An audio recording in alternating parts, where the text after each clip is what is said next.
All right. Well, welcome to Sunday Morning with Sage. If you don't know, my name is Sage. If you also don't know, it's Sunday morning. So, I'm smart like that. Marshall, how are you? It's so nice to see you here. Um, are you having a nice Sunday morning? I have been through like all the emotions this Sunday morning. I'm I'm reading a book from a whole saw. Oh, ow, ow, ow. Uh, all right. Laren tells me she needs a list. There's a labradoodle that needs help. What? Okay, hold on, everybody. This just in. Uh, okay. All right.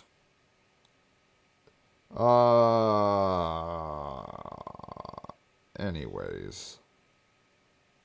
Okay. Apparently we need to help out our dog friends. I can't read all these on screen. It's not very exciting. Um, Homeless people oftentimes have dogs. Uh, you know who else has dogs? Are rich people. Like I see them on like TikTok and I can totally see why like Ariana Grande and um, Paris Hilton and all those people have dogs because like the dog doesn't know anything about the person. They're not like, there's no ulterior motive for the dog. The dog isn't trying to get their inheritance. There's no conniving. There's no wondering what the dog is thinking. The dog is just like, what's for dinner? That's what I want to know. Will you pet me and what's for dinner? Oh, can we go for a walk? Because that would be a huge bonus. Huge bonus for my day. It would pretty much make it the best day ever if you would pet me, feed me, and go for a walk. That's pretty much all a dog could ever ask for.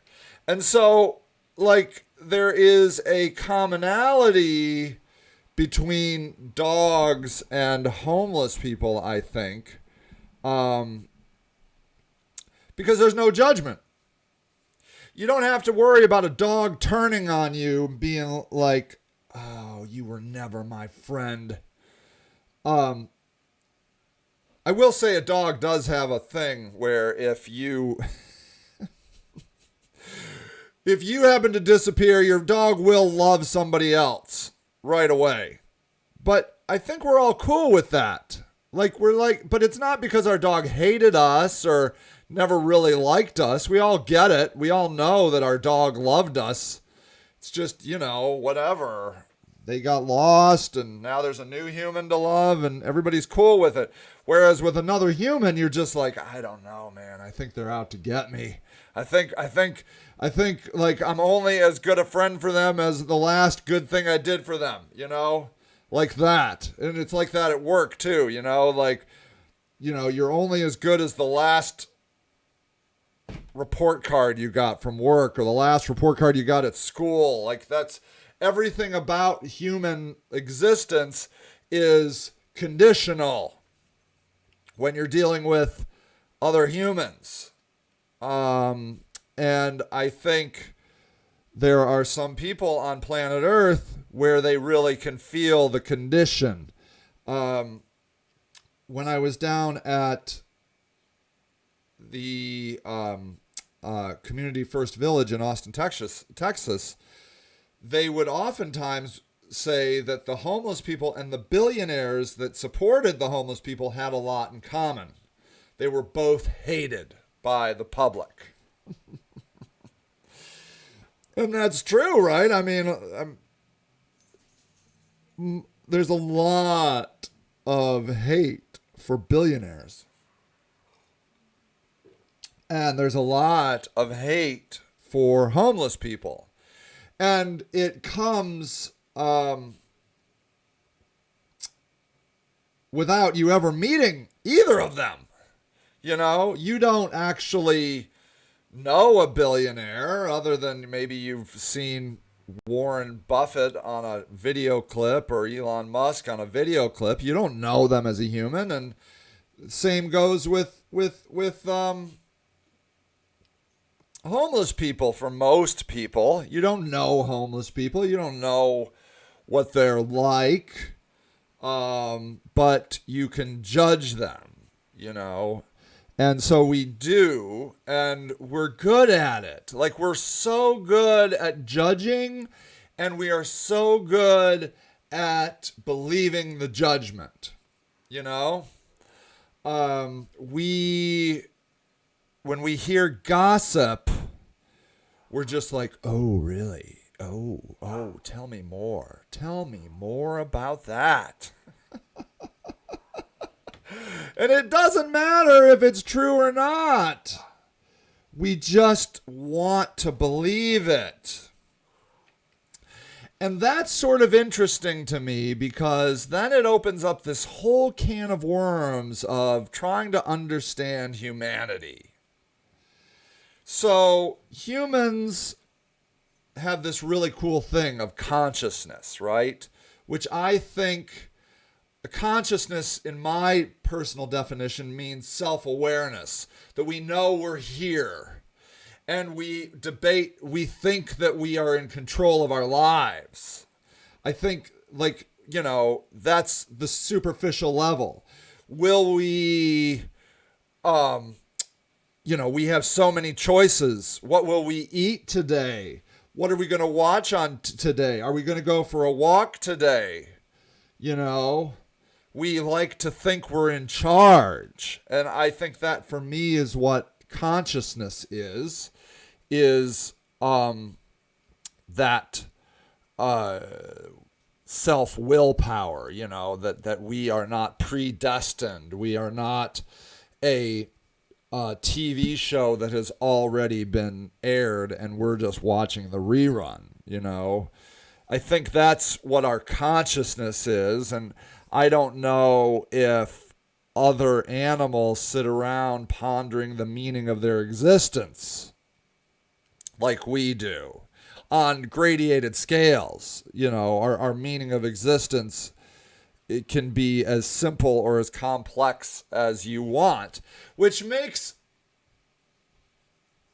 human life so interesting. It's like a show that caters to whoever you want to be. If you want to be kind of shallow, and I don't mean it in a bad way, but like just not, you know, thinking about things too deeply, life has got a path for you. If you want to be a philosopher, life has got a path for you. If you want to be a scientist, life has got a path for you. If you want to be a minister or a spiritually guided person, life has got a path for you. It's really amazing when you think about it that life can provide an interesting, engaging path for whoever you are, whatever floats your boat. If you want to hate people, life has got a path. If you want to love people, life has got a path. You want to love seals, you want to love the environment, you want to hate seals, you want to hate the environment. Life has got a path for you. And that is incredible when you think about it. That you can find a path. It's a choose your own adventure with unlimited paths. And so, of course, we think that we're in complete control because we could be like, well, if I wanted to be, I could hate homeless people tomorrow. I could be today a person that says he loves homeless people, and tomorrow I could choose to hate homeless people. But then if you just take it one next step, it's not too out of the realm of possibility to say, well, were you just going to hate homeless people tomorrow anyways?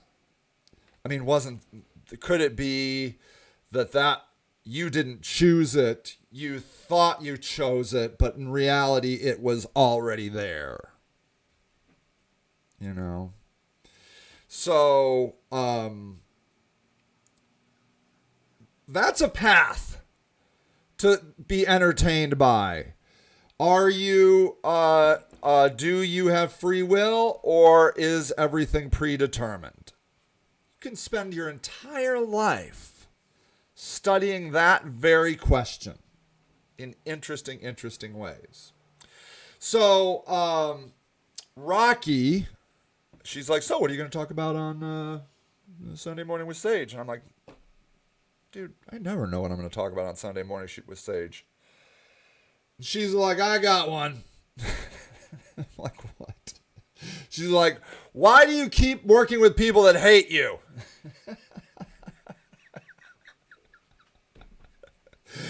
It is one of those questions that comes up in my family, me and Rocky, a lot. Why do you keep working with people that are so mean to you, Sage?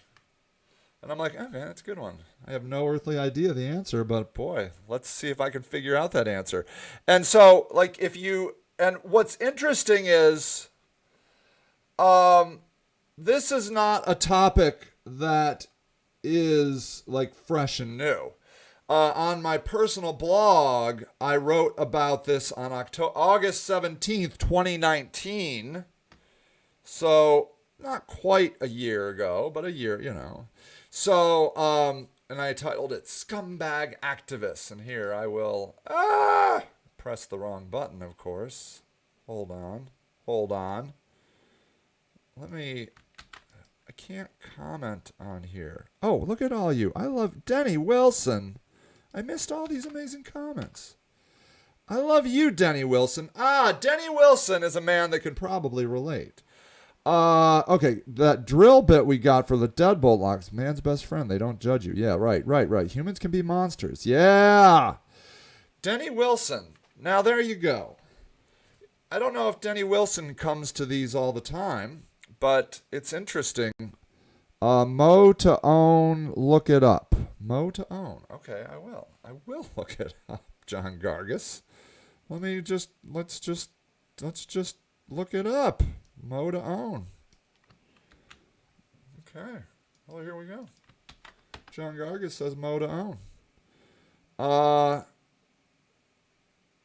A mow to own program allows adjacent neighborhood property owners, not-for-profit organizations, to abandon properties, to mow things, and then you get to own it. Oh, that's nice. Yeah, it's very good. All right, so here, on August 17th, I wrote here, there have been a couple local activists getting some heat recently for being less than ethical in social giving. This, I think, is shocking to the person in the crosshairs of the accusation, is also as a wet blanket on the good feelings of supporters. Martin Luther King was often accused of incredible things. Look at this headline. Sealed FBI audio tape allege Martin Luther King Jr. had affairs with 40 women and watched while a friend raped a woman, a report claims. That's pretty heavy duty. These MLK accusations should be taken in light of a letter J. Edgar Hoover wrote condemning MLK. You can read more about it here. You are done. A secret letter to Martin Luther King Jr. sheds lights on the FBI's malice.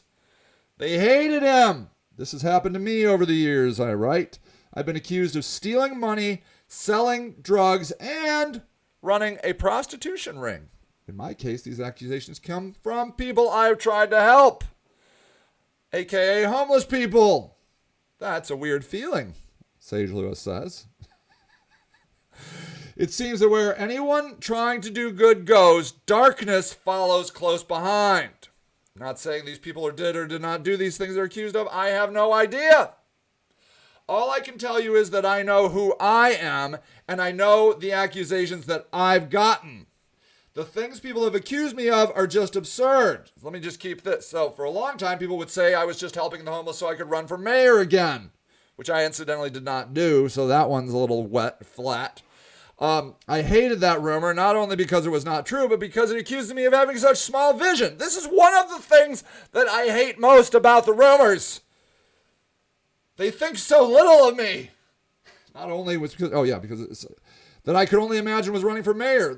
This is a hell of a lot of work to try to make a run for mayor. At least accuse me of doing all this work to run for something like state rep or something. For the record, I've grown to hate most politicians. I'm not sure I want to ever be a part of their dirty, sleazy club, Sage Lewis says. I hated the drug dealer rumors for the same reason. Why in the world would I quit all these great businesses, incidentally, that's where I come from, the business world, that can be used as perfect covers for my drug empire to hang around homeless people and drug addicts? I just felt insulted by the stupidity these people thought I was capable of. And far as stealing money, the kind of money we're talking about that this charity brings in is not needed in my life. I'm doing fine financially. I don't need to steal a couple $1,000s from a startup charity. Here's the actual truth of what motivates me. Letting American citizens rot and suffer unsheltered on the streets of the richest country in the world has ever seen will go down as the greatest human rights tragedy in American history. I am very fortunate to be in a position in my life to do something about this. Here's the dirty secret. I want to leave my mark on the world. I have a crazy desire to want to matter. Here, if you want the dirt on me, this is it. I have a crazy desire to want to matter. I want my life to matter. I don't want to quietly fade into oblivion because I chose to not take a stand and not push for something that mattered to me. It is very important to me that I be remembered as a person who did the right thing. It is very important to me to not screw up that legacy with dirt like the rumors that sometimes swirl around me. Okay, that's the dirt. I'm selfish. Okay? Constance, some people's path is just hating everything. Some, like you, try to do good. Thank you, Constance Morris Winther.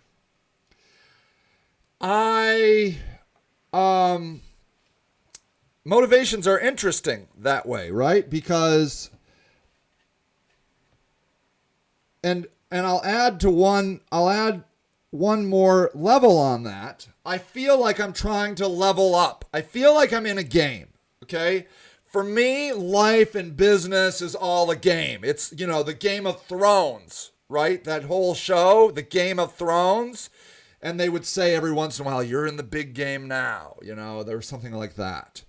Obviously, I'm not in a game. I'm not a king or anything. But life has this ability to allow you to play it as intensely and as hard or not as hard as you want. And for me, another thing I want to talk about is how people think I believe my religious and spiritual beliefs, which is sort of amusing to me because I don't hardly know my own spiritual and religious beliefs, but other people like to tell me what I believe. Which is funny. I don't know if we'll get to that topic today, but life is a journey, ladies and gentlemen. It is not a still picture. It is a path. And as a conscious being, you are growing and evolving and changing, or at the very least, maybe not even doing that. If we have no free will, then we aren't growing and evolving and changing. We're just watching something that already happened. But at least we're observing it. I watched this movie last night, Crazy Rich Asians. Did you ever watch that? Lovely. Nice show. Nice show. Turns out it's just one of those, cookie cutter romance movies. And like my 15-year-old, at the end, he's like, oh, it's just one of those romance movies. I'm like, what do you know about romance movies? He's like, I read about them. They're all like this. Like, yeah, you're right. He's like, but it was cool because, they were Asian and rich. And I'm like, yeah, that's what was cool about it. Exactly. It was a cookie cutter romance movie, except with rich Asians, which is entertaining enough. I'm like, wow, with rich Asians. And I think our own lives are a lot like that. It's just like, it's exactly the same life as everybody else's, but, now it's a guy with a cowboy hat. And nobody else really cares about your life. I mean, they mildly care, if they even exist at all. But, Tony, good morning to you. Oh, a nice sunshine, Tony. It's nice to see you. But your story matters completely to you. There is no story that matters more than your story. It's your own personal. You just watched it too? Yeah. I did love it. I loved the college friend, the rich, quirky Asian with the fun family. That was a nice twist on a cookie cutter romance. I loved her. She was my favorite. Rocky says she's a rapper and actor. Loved her. So, we are in our own movie. Okay? And do you know how, like, you're all worried about Awkwafina? Yes! Awkwafina's her name. Wow, Tony. Yeah. Check out. If you have HBO Now or Go or whatever, it's free on there. Otherwise, it's $3.99 on YouTube or Amazon or whatever. It's gonna rain today. Watch Crazy Rich Asians. You'll enjoy it. You don't have to be Asian, that's for sure. So, have you ever, like, been totally embarrassed about something that you did, or the way your zipper was down or something like that, and you're just mortified, like your life is going to end, and other people are like, what? I didn't even notice. Because they're caught up in their own movie. They're worried about their things. Nobody cares about you the way you care about you. Nobody. And that's, I think, fine. Because everybody is like that. So I sort of feel like we're in our own cookie cutter romance drama or whatever. And it matters incredibly much to us. And it matters a little bit to other people. Imagine how many people... Okay, let's play. I like to play this game. Imagine you die today. How many people are going to care a week from today? How many? How many people? A week from today. A week, let's even go harder. A week after your funeral. How many people are going to think about you at all a week after your funeral? If you got 2, you're lucky. You're lucky. Look, my mother has been dead several years. I don't think about her every day. I don't. I think about her on Mother's Day. I think about her on her birthday. Her birthday was always important to her. I'm thinking about her right now just because I'm thinking of dead people that matter to me. Look, nobody cares about you except for you. And that's the way it's supposed to be. It's your journey, ladies and gentlemen. It's your journey. And you are supposed to grow or experience or just watch TV for 80 years. It doesn't matter. Nobody cares. Nobody's going to be disappointed because there's 7 billion of us. If you want to just spend your entire life drinking and watching TV, I mean, yeah, you're going to hurt some people locally, but the rest of us, whatever. There's frozen bodies at the top of, like, mountains right now. Like, they're just up there. They died. A tragic, terrifying, extremely dramatic death. Whatever. I mean, it's crazy. Life is so important to you and so unimportant to everyone else, which makes me believe it's all about you. It's all about what you are supposed to be doing on this planet. I do believe that, okay, now we get into my beliefs. I believe in the many worlds philosophy of physics. I believe that we split practically infinitely, but not infinitely because Planck's constant. If you want to learn about a cool equation, Planck's constant does not allow for unlimited variations in space and time. There's like pixels actually that you cannot get in the middle of. So I don't believe it's infinite, but I think it's a lot. And I personally believe all of our lives are being lived. All of them. Every choice. So you see here, there was a life where I picked up this camera that you saw, and there's a life where I did not pick it up. And they just went off like that. And it happens over and over and over again. Just splitting. I believe that. Because I like physics. And it's a really cool theory that hasn't been disproved.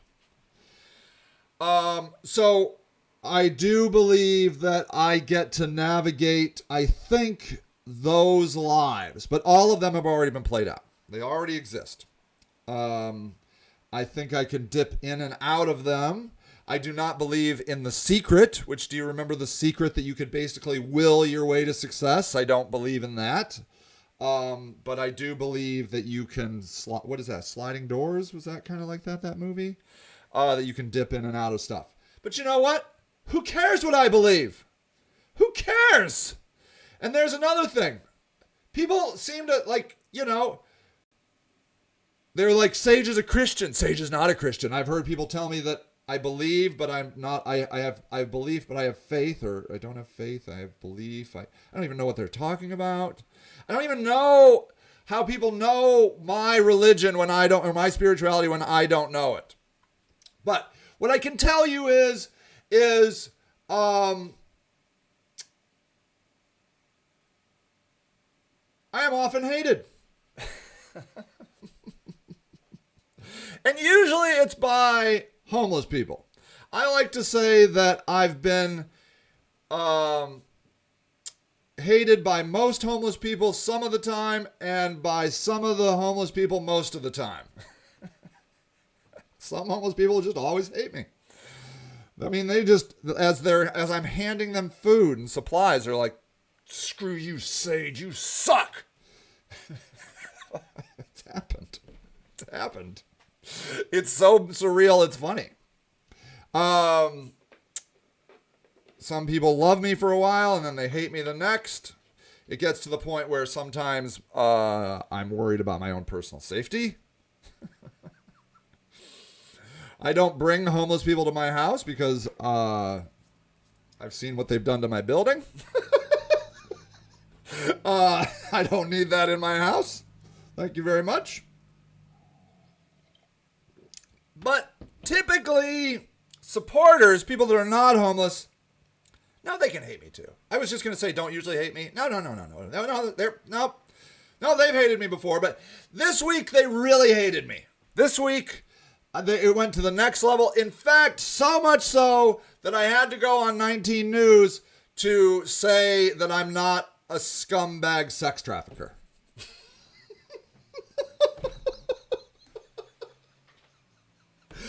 That was how much I was hated. Yeah, Alec. Hey, Robin, what's up, my brother? These guys can attest to the hatred. Anybody that's been around me and homeless people will tell you some homeless people hate my guts. I'm not making it up, right? I mean, not these guys. These guys have always actually really liked me, and I'm very, very thankful. Not trying to butter them up, but it's true. They've always been very, very kind to me. Yeah, they'll tell you firsthand. I mean, people hate me.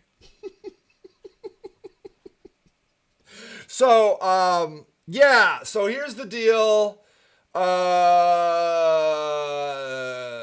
People accused me of creating a scam GoFundMe for that 18-year-old homeless girl.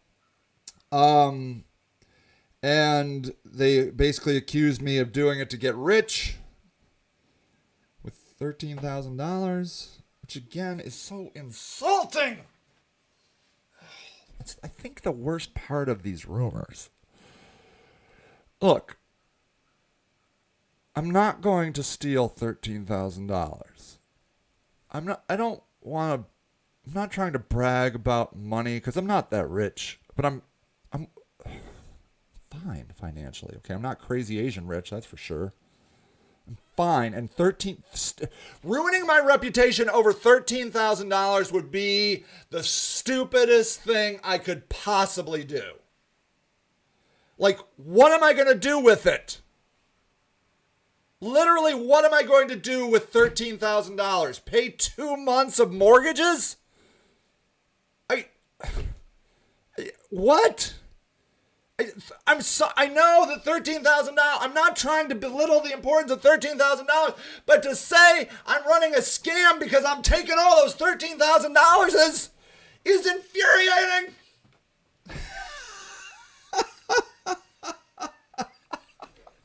It's infuriating. Thank you, Lori. Yeah, we all sometimes lash out at those who care about us. Oh, good point. They are saved because they know they'll stay even if we're mean to them. Human nature. So it actually is aw. Do you know, Lori, I love you so much. And I sometimes feel like the dad.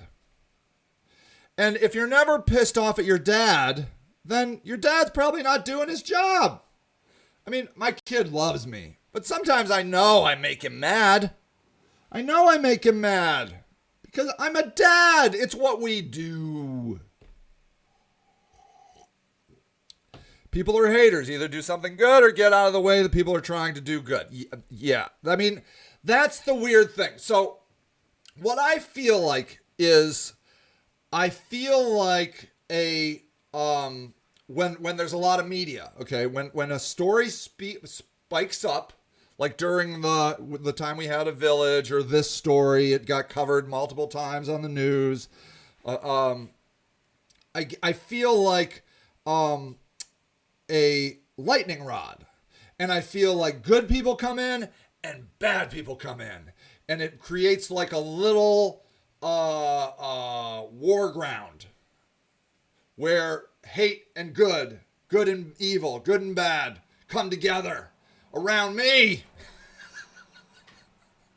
And that's going back to, like, you know, us being just egocentric. Like, it's probably not around me at all. It just feels like it sometimes. That, like, I'm like, how did I get in the middle of this? I don't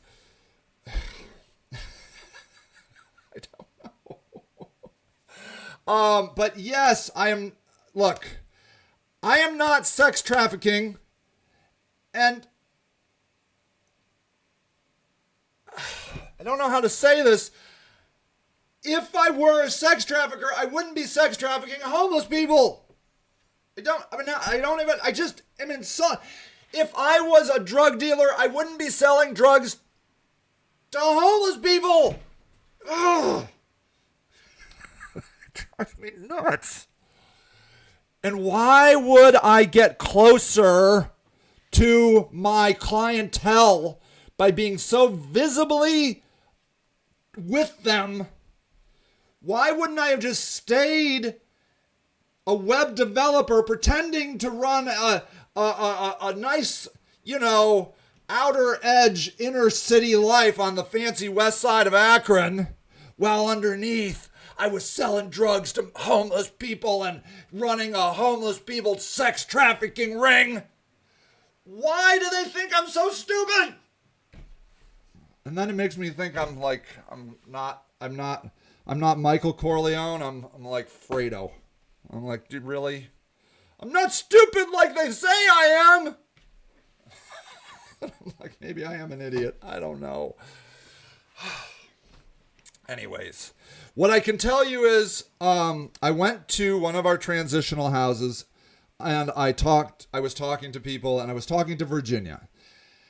And she said, you know, Sage, all I can do, she's talking about herself, is be me. That's it. I be me. I do me. And whatever anybody else says is not on me. It's none of my business what other people say. And it was just so wise. I know, poor Fredo. I know. He got caught in over his head. I mean, he shouldn't have dissed his brother like that, though. But he didn't probably need to. I don't know. Did they need to kill him? Did they? I don't mean to ruin a 30-year-old movie. Spoiler if you haven't seen it. But I'm sorry, Fredo dies, okay? I ruined it. Eventually, spoilers. You can't be responsible. If you haven't seen it, you haven't seen it.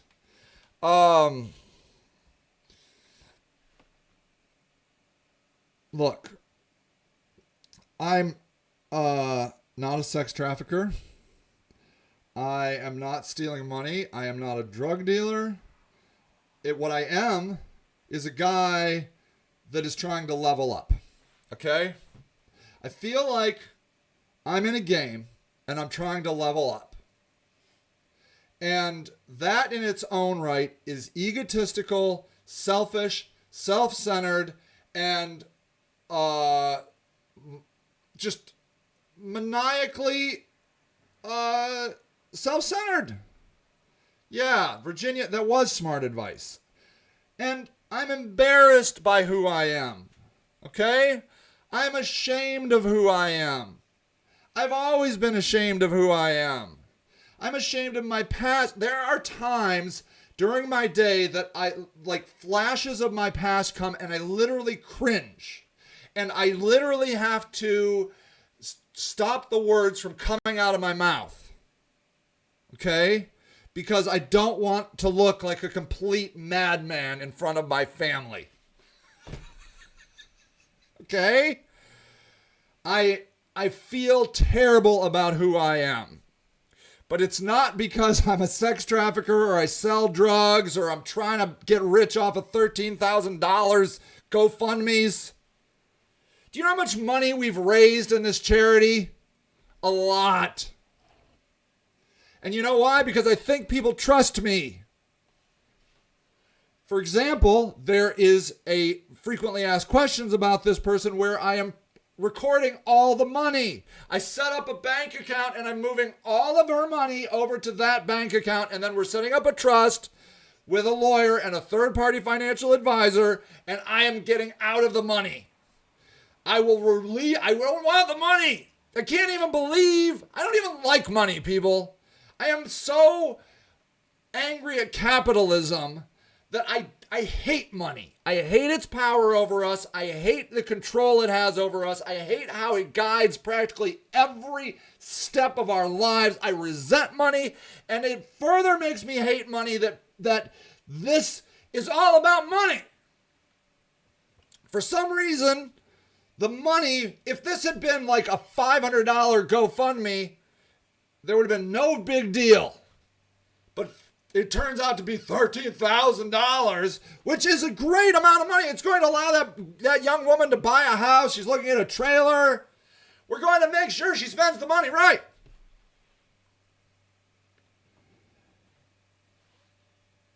I can't get that money out of my hands into a trust with a third-party financial advisor fast enough. Because I don't need the money. Do you want to go look at my bank accounts right now? Rocky's like, oh God, Sage, don't show him the bank accounts. Because I will. I have a problem. I'm a fighter too. I hate that. I'm embarrassed. It's hard for me to let things go. It's hard for me to be attacked and not fight back. I'm not a, fight or flight. I'm fight every time. That's why I'm in this whole thing. I'm in it. I don't jump back. I jump forward. It embarrasses me even more that I even can't stop. People are like, just stop talking, Sage. Just stop. I can't. Because I'm a terrible human being, like all of us. But I'm not stealing the money. I'm not a sex trafficker, and I don't sell drugs. Why? Do you know how much time in jail you have to do to sell drugs? I know drug dealers, okay? Most of the drug dealers I know are homeless. They're coming to me for food. I'm like, this is a crap business you guys are in. Low-level drug dealers are making less than minimum wage. They really should go work at Circle K. I'm not joking. But low-level drug dealing, which and you can get long sentences, man. Anyways, So yeah, but and then the part of me is sad because I wanted this to be really a great experience. It was going so great, but then the evil came in. And of course the evil comes in, but for new people that aren't experienced in it, they're like, what the hell is happening? And, you know, people that have done this before is like, well, here we go again. And I wasn't the only one getting crushed. I mean, they would crush anybody they could find, but I think they hated me most. See, there we go again. Being selfish. It was all about me. I'm just saying.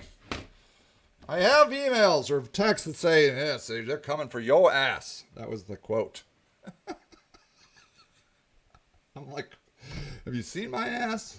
It's gross. I don't even like I don't like looking at my ass. Keep it covered up. I like to sit on it. Let's talk about my religion. Because why? Not because I want, well, okay, I'll tell you why I want to talk about my religion or my spirituality. Because I think about it a lot, particularly because people accuse me of being things that I don't even know I am. And I like thinking about it. Okay? So, I want to play a video. And I'm going to send you the link here because, do you guys know Kyrgyzakt? Is that how you say it? Kyrgyzakt. These guys are Kyrgyzakt in a nutshell. I guess Kyrgyzakt means in a nutshell. These guys research really interesting scientific things. They're super cool. Okay. This one is reality real? The simulation argument. Possibilities. Let's see where it starts. In the future, it might become possible to simulate entire universes. But if this is an option, how can we know that it's not already happened? What if we are not creators, but creations? Is it possible that we are not real and we don't even know it? This is where I think I'm really... Okay, so belief is a weird thing, right? You believe things. And when you get into spirituality, for me, it's all about going, just like using the force, like putting like that shield on with your lightsaber and just going with the force. I don't want to be told what my belief is. I don't want somebody else to tell me what my belief is. But I'm leaning towards this, okay? And I'm not trying to convince you. I just want to share it with you so that you can either think less of me or more of me or not of me, or at least, hey, I never knew this craziness existed. Seriously, you got to check out Kyrgyzakt. They have a great one on coronavirus that just came out. If our current understanding of physics is correct, then it's impossible to simulate the whole universe with its trillions and trillions of things. But we don't actually need to anyway. We only need enough universe to fool the inhabitants of our simulation into thinking that they're real. Who needs billions of galaxies? We only need the space our subjects are allowed to explore. So what's interesting about that is that theory plays beautifully in quantum physics or quantum mechanics. There is a belief now that light particles don't exist. They are just part of a wave pattern, basically a computer program that are everywhere until we look at them. And then they pop into existence. So just imagine that scientists right now believe, or leaning towards a belief, that particles and electrons are not real until we look at them. So this fits into that. The vast universe could just be a flat projection, and they would have no way to know. What about small things like cells or bacteria? We don't really need them. When you use a microscope, what you see could be instantly created. Same with atoms. Again, instantly created as soon as you look at it. And in fact, there's something in quantum physics called entanglement, where when one thing happens, something else instantly happens, and it can happen light years away. Like it instantly happens. The chair you're sitting on right now does not need to be simulated with quadrillions of atoms. We just need the outermost layer of it. It might be empty inside until you decide to break it open. Your body might feel like it's filled with bubbly things, but it might be empty until you open it. The minimum requirement for our simulation is only the consciousness of our virtual humans. Our subjects just need to think the simulation is real. Okay, so are we being simulated? Well, maybe, but there are a few conditions that need to be. That's pretty much my level of belief. Don't know, maybe. But that's like better than my levels of belief on other things. Reincarnation I really like too. I don't know, maybe. Be met. Obviously, That's like agnosticism, but I feel like it's a positive agnosticism. Like, I don't know what's out there, but probably maybe this. I'm not like one of these agnostics that's like, I don't know and I don't even care. No, I care very much. And I'm like leaning on a scale of 1 to 10, 5 being I don't know, I'm at a 5.001 that this is true.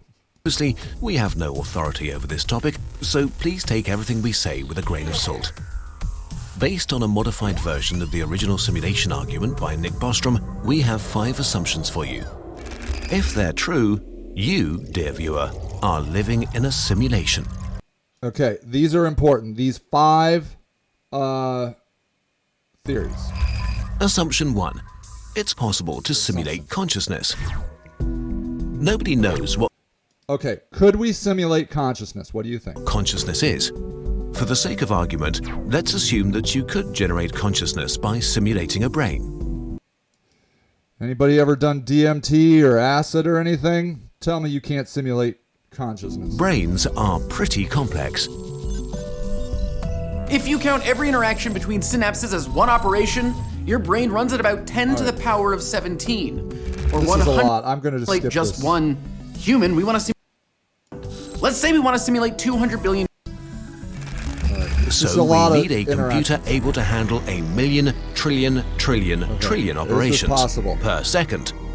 More operations than there are stars There's a in the theory observable about a universe. computer that this is capable A of. computer like this is just impossible. Except maybe it isn't. Maybe it isn't. I don't know. Maybe. Assumption 2. Technological progress will not stop anytime soon. Okay. Do you think technology will stop anytime soon?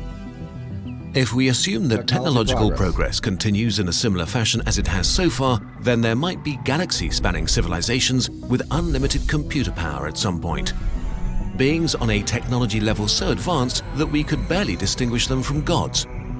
A computer that can handle a million, trillion operations Do you think people from 500, the year 500, would think that we were gods?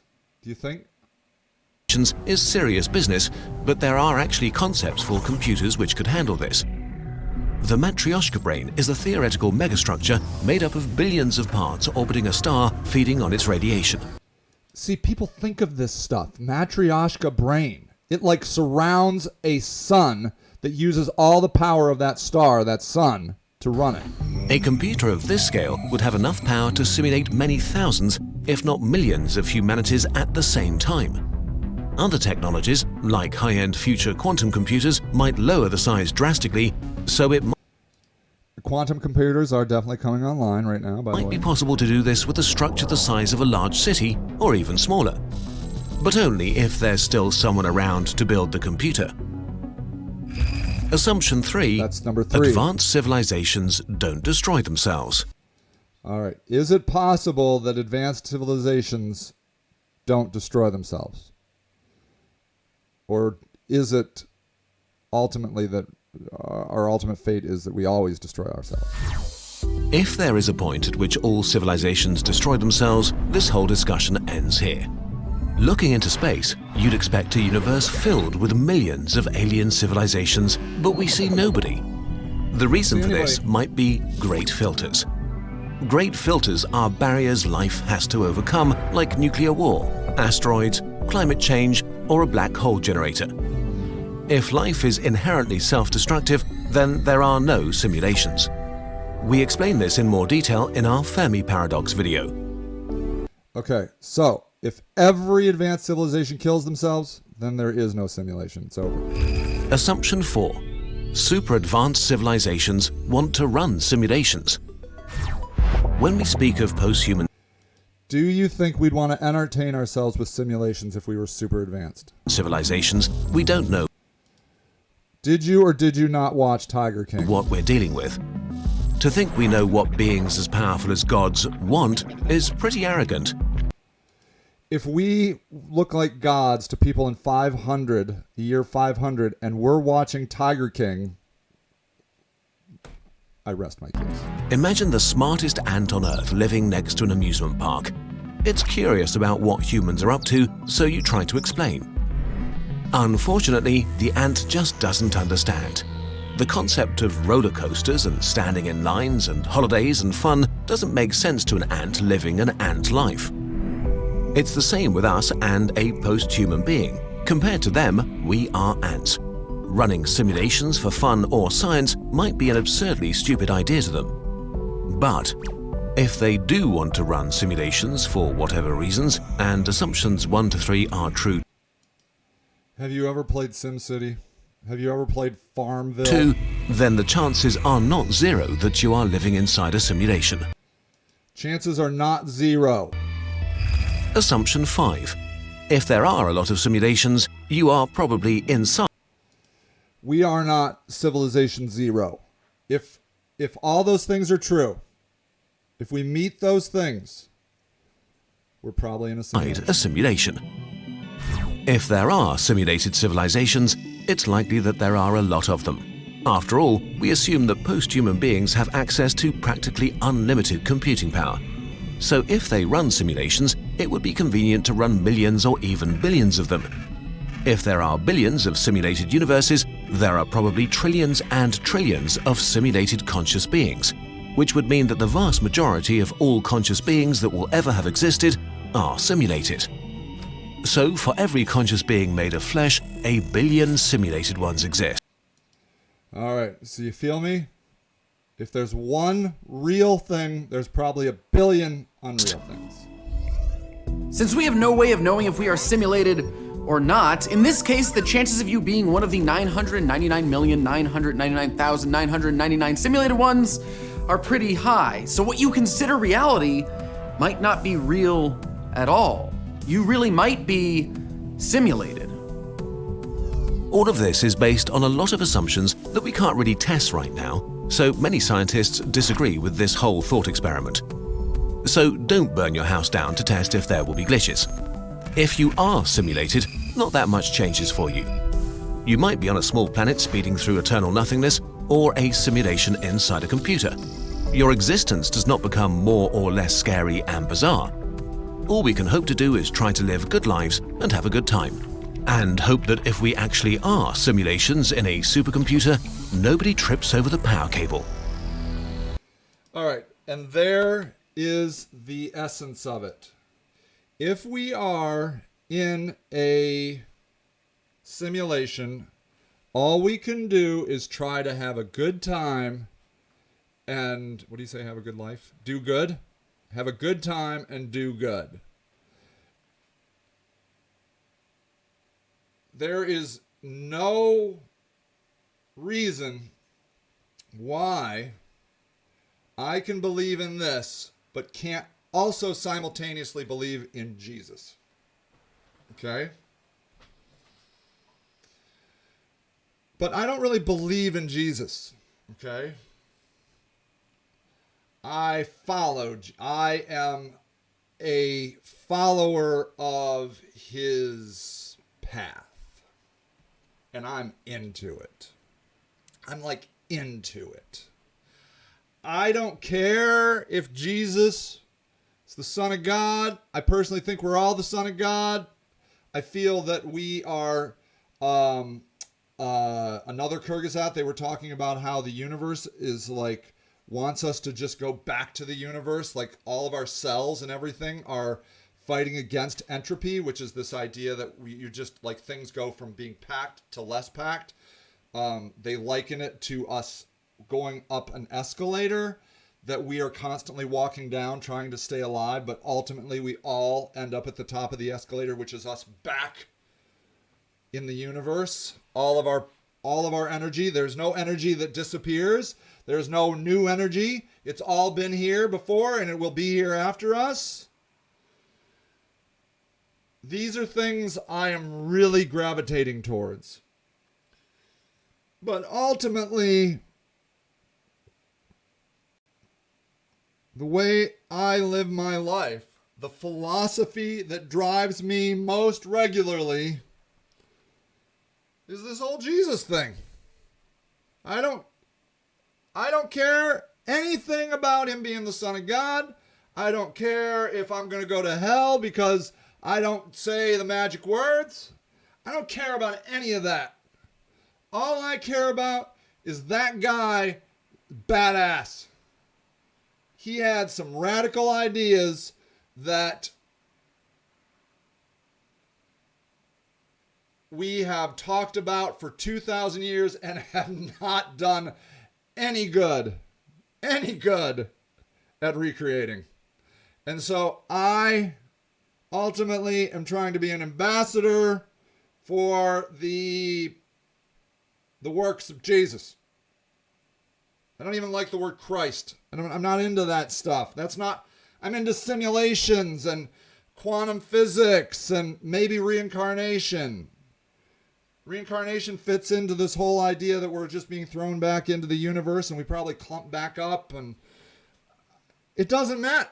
My beliefs in where we are and how we got here are irrelevant to you. You should not follow them. You should follow your beliefs. And most of all, don't be telling other people how to believe in crap. That's the worst idea. Because we're all at a different point and we need to hear different things. As long as you're not doing harm to others. And as the Kyrgyzstan people said, you have a good time and you're trying to lead a good life. Mission solved. Mission accomplished. That's it. That's it. That's all Jesus was. Have a good time. Try to lead a good life. I'm out. That's it. That's really all we ever needed. We don't need to break it down anymore. We don't need to analyze it anymore. That's it. Try to have a good time. Lead a good life. You're doing fine. That's it. There you go. That's what I believe. So now you know. If you can make any sense of it. I still don't know what I believe. And it'll evolve. Who knows what I believe tomorrow? Maybe I'll be done with this simulation thing tomorrow and I'll believe something else. I use my beliefs as ways to make sense of my existence here on planet Earth, which can be confusing. People, I love you. You are amazing. I hope you have a fantastic day. I hope you have a good time and you do something good with your life. See you later.